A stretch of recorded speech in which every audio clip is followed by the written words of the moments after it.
asking, friend, have you ever gotten out of bed on a morning when your whole body said no, and showered and dressed, and showed up anyway, and nobody anywhere had any idea what that cost you?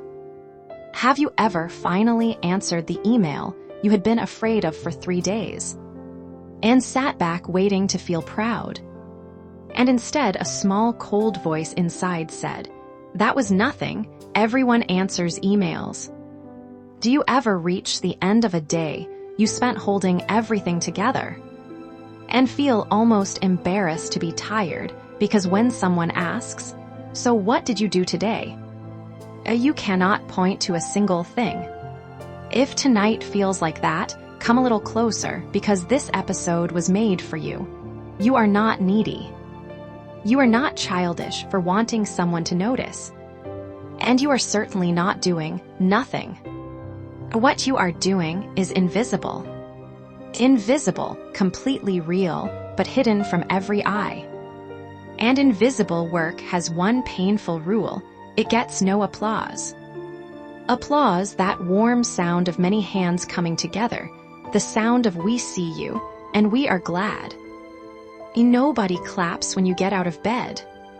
Nobody claps when you refuse to give up on an ordinary Tuesday. The world saves its clapping for stages and podiums, for graduations, promotions, and rings. But tonight, we are not just practicing English. Tonight, we are going to walk through the invisible rooms of your life and turn the lights on, one by one. By the end of our time together, I hope you feel seen, properly seen, maybe for the first time in a long while. We will move slowly, as always. There is no rush here. There never was. I want to tell you about the first time somebody clapped for me. Not with their hands exactly, but you will see what I mean. A few years ago, there was a phone call I could not make. Nothing dangerous, nothing dramatic, just a difficult call about money, to an office where a stranger would ask me questions I was afraid to answer. I wrote the number on a yellow sticky note and put it on my fridge. And that little yellow square stayed there for 11 days. Every morning, I saw it while I made my coffee. And every morning, I looked away. And every time I looked away, I liked myself a little less. Then, on a gray Thursday afternoon, standing in my small kitchen with the kettle humming, I picked up the phone and dialed. My hands were cold. My voice came out strange and too formal. The call took 4 minutes, and then it was over, and the kitchen was quiet again. No fireworks, no applause. Just me, a kettle, and a sticky note I could finally peel off the fridge. That evening, my best friend called about something else entirely. And near the end, in a small voice, almost apologizing, I mentioned it. Oh, and I finally made that call. There was a pause on the line. And then she said slowly, "Hey, stop for a second, I'm proud of you. I know how long you were carrying that." A friend, I cried at my kitchen table. A grown woman, crying over a 4-minute phone call, holding a folded yellow sticky note like it was a medal. And that night, I understood 2 things. First, I had been waiting years, actual years, for somebody to say those words about something small. And second, the moment she said them, the invisible thing became real. Because she saw it. She was my witness. A witness, someone who sees what really happened to you, and can say out loud it was real. This channel was born that night, friend, years before it existed. Because I know you have a sticky note of your own. I know you carry things that nobody claps for. So let me say now what I will keep saying, all the way to the end of tonight. If nobody claps for you tonight, I will. So let me ask you, friend, at the end of a show, when the theater lights come up, who gets the applause? Picture a beautiful old theater tonight. Red velvet seats, golden light, a full house. The story ends, the curtain falls, and the audience rises to its feet. The actors walk out and bow, and the applause washes over them, warm and loud and long. But now, come with me. Slip through the side door, behind the curtain, into the dark. Back here, there are people dressed all in black, from their shoes to their sleeves. The stage crew. All evening, they have been moving like quiet shadows. They pulled the ropes that lifted the curtain. They changed the painted sky behind the actors, from morning to midnight, in complete silence.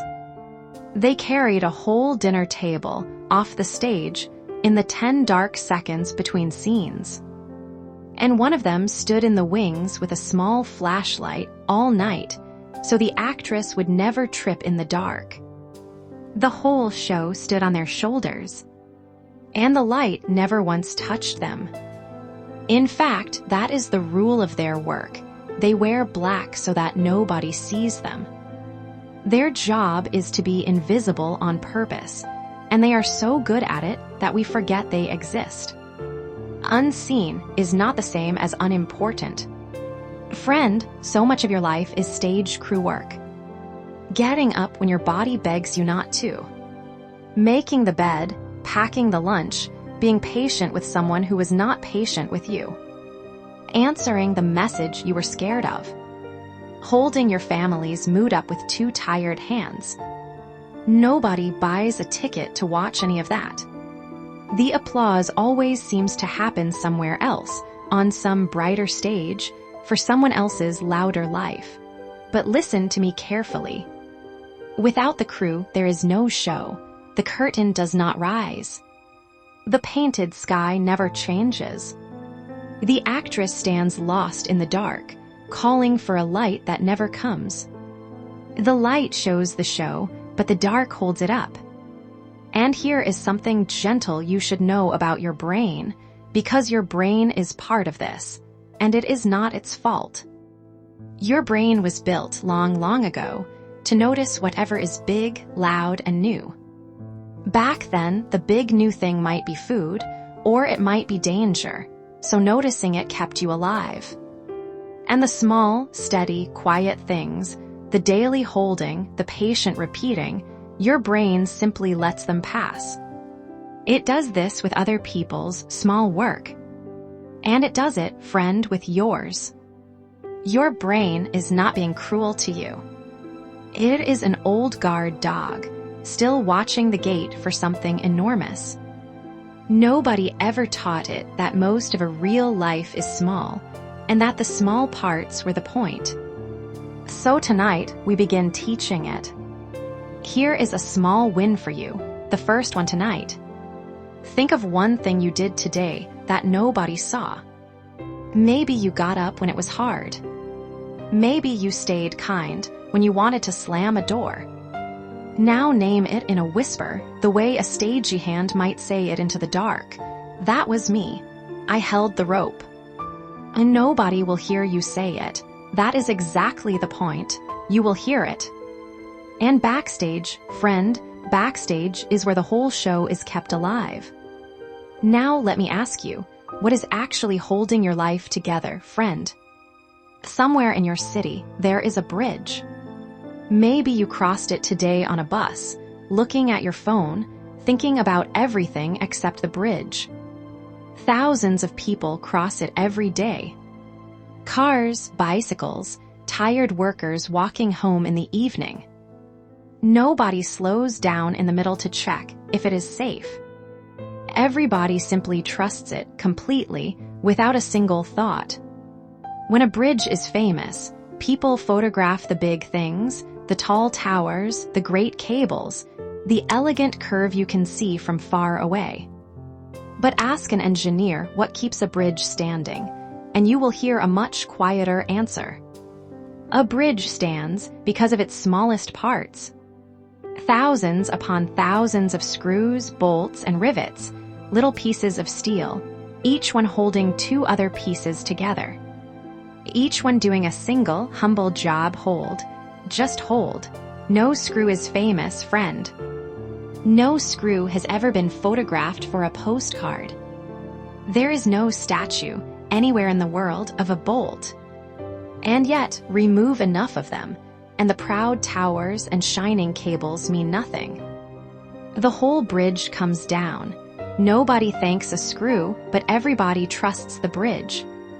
Friend, your life is a bridge, and your days are full of screws. The alarm you answer every morning. The lunch you pack, the pills you remember, the bills you face with your teeth together. The good morning you still manage to say on days when nothing feels good about it. Each one is small. Each one is effort. Effort, the quiet strength you spend from the inside, even when nothing shiny comes back. And here is the trap. Because each screw is so small, you reach the end of the day and say, I did nothing today. But friend, look again, you held. 100 small pieces of you held all day long so that your whole life could stay standing. That is not nothing. That is engineering. Small and steady is what strong is made of. And there is one more thing about your bridge, the strange, beautiful part. The people you love cross it every single day.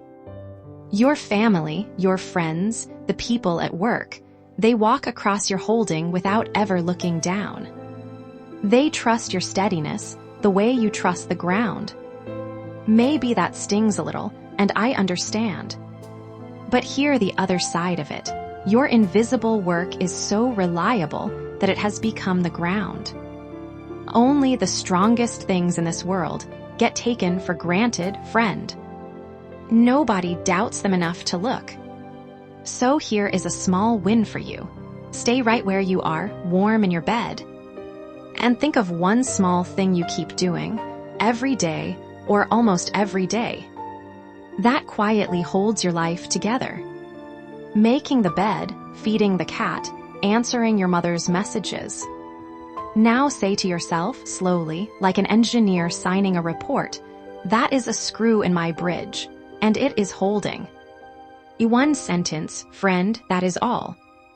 One screw, finally seen by the only inspector who matters. A bridge feels different when you know what it stands on. Now let me ask you a smaller, stranger question. Can something tiny save something enormous? If you have ever worked on a computer, you already know a very small hero. 2 keys pressed together with one hand, Control and S. Save. Think about what that little click really does. You have been working for hours. Pages of writing, rows of careful numbers, something you built piece by piece with tired eyes. And all of it, the entire afternoon of your life, is fragile. One power cut, one frozen screen, one wrong button, and hours of work can vanish as if they never happened at all. Anyone who has lost work like that remembers the exact feeling. The cold drop in the stomach. The screen going dark with your whole day inside it. Except then comes the smallest sound in the world, click, and everything changes. Now it is kept. Now it is real, written down somewhere deeper than the screen. Now the crash can come, the lights can go out, and your work will still be there in the morning, calm and complete, waiting for you. Nobody celebrates that click. There is no little song when you press it, no confetti on the screen. It is the smallest movement of one finger, and it protects everything you made. The save button never gets a party, but it saves everything. Friend, I think a day is like unsaved work. You live through it. You hold your ropes, you tighten your screws, you do the small brave things nobody watches. And then night comes, and night is when the crashes happen. One tired voice in your head says, you did nothing today, nothing happened, nothing changed. And if nothing keeps the day vanishes, just like that, with all its quiet work inside it. So tonight, we learn to press save. Because you are allowed to decide that today counted. Counted mattered, was real, was worth keeping. A day does not have to be loud to count. It does not have to be impressive or photographed or new. It only has to be lived, and you lived it all the way to this bed. A day you saved is not a day you wasted. And friend, may I show you something? This is exactly what you are doing with English, right now, tonight. Every episode you finish is one small click. Nothing dramatic happens when it ends. No certificate appears on your wall. But something is being kept quietly in the deep memory behind your eyes, words, rhythms, courage. One day soon you will speak, and the right word will simply be there, and you will wonder where it came from.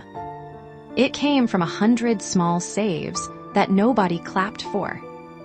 So here is a small win for you, one of my favorites we have ever done together. We are going to press save on today, right now. Close your eyes for a moment. Let 3 small things from today drift past. Any 3, no choosing the best ones. The moment you got out of bed. Something you finished, even something tiny. And this, you here, learning a language in the dark at the end of a long day. Can you feel that, friend? The small, solid relief of something finally kept. Now press the button and whisper just once, saved. That is all, friend. The file is kept. Tonight, no voice in the dark can delete your day. Here is another question for the dark friend who takes care of the world while it sleeps. Come with me to a hospital corridor at 3 o'clock in the morning. The big lights are off, and the hallway glows soft and dim. The visitors went home hours ago, carrying their coats and their worry. The building is full of sleeping people. And down the corridor, in soft shoes that make almost no sound, walks the night nurse. Watch her for a moment. She stops at a door and listens to a patient's breathing, counting without moving her lips. She lifts a blanket that slipped from an old man's shoulder and lays it back so gently that he never wakes. She reads the small signs, a warm forehead, a restless hand, and quietly, calmly, she takes care of a problem before it ever becomes a crisis. The patient sleeps through all of it. The patient will never know. And in the morning, here is what happens. The patient wakes up, stretches carefully, and says, "You know, I feel a little better today." The family arrives with fruit and flowers and says, "Thank God, he looks stronger." The day doctor reads the chart, nods, and moves on to the next room. Better, naturally. Stronger, overnight. No, friend, somebody was awake. Somebody in soft shoes carried that night, hour by hour, while the whole world was dreaming. Morning calls it a miracle. The night knows it was work. Now come back to your own life, because you already know where we are going. You have night nurse seasons behind you, friend. Seasons when you kept yourself going so quietly that even you did not notice the work. Nights you talked yourself out of quitting, with nobody watching and nothing to show for it. Mornings you fed yourself, dressed yourself, and walked yourself out the door like a patient you refused to abandon. Effort like that leaves no photographs. It is night shift effort, invisible, unpaid, and absolutely real. And then later, people said, "You seem better these days." As if it happened naturally. As if nobody had been on duty all those nights, but somebody was on duty. You were the nurse and the patient at the same time, in the same tired body, on the same long shift. And work like that deserves more than the word naturally. It deserves a witness. Do you remember that word from my kitchen table? A witness, someone who sees what really happened and can say out loud it was real. Tonight, friend, let me be yours. I do not know your name, and I do not need to. I know the shape of what you carried, because I have carried it too. So hear me say it plainly, with my whole heart. I see the night shifts nobody thanked you for. I see the care that nobody photographed. It was real, it was work, and it counted. If nobody claps for you tonight, I will. Here is a small win for you now, the gentlest one of the night. For 1 minute, be your own night nurse. Pull your blanket a little higher, the way she would. Settle your pillow like you were settling it for someone you love. Check on yourself softly, not to fix anything, just to care. That is all a night nurse does at 3 a.m., friend. She does not cure the whole illness in the dark. She just makes sure you are warm and safe and not alone. Tonight, that is your only job. And look at you, you are already doing it beautifully. One more place to visit, friend, and then we will get you ready for sleep. Let me ask you, why does a song feel warm? Think of a song you love, one that wraps around you like a soft blanket at the end of a hard day. You know the singer's name.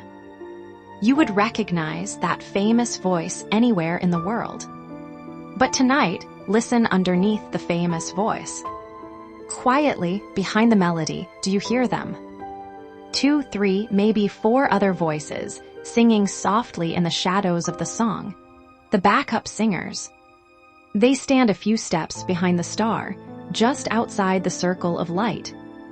They sing their whole hearts out, every single night, in perfect tune. And here is the secret, they are the warmth.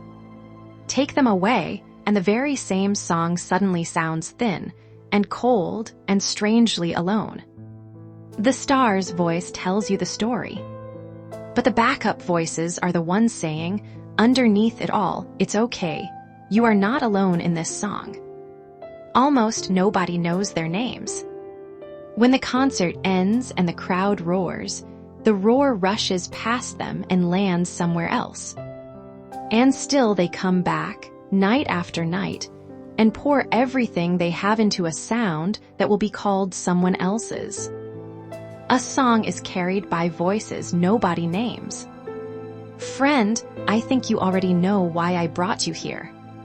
Somewhere in your life, you are the backup singer.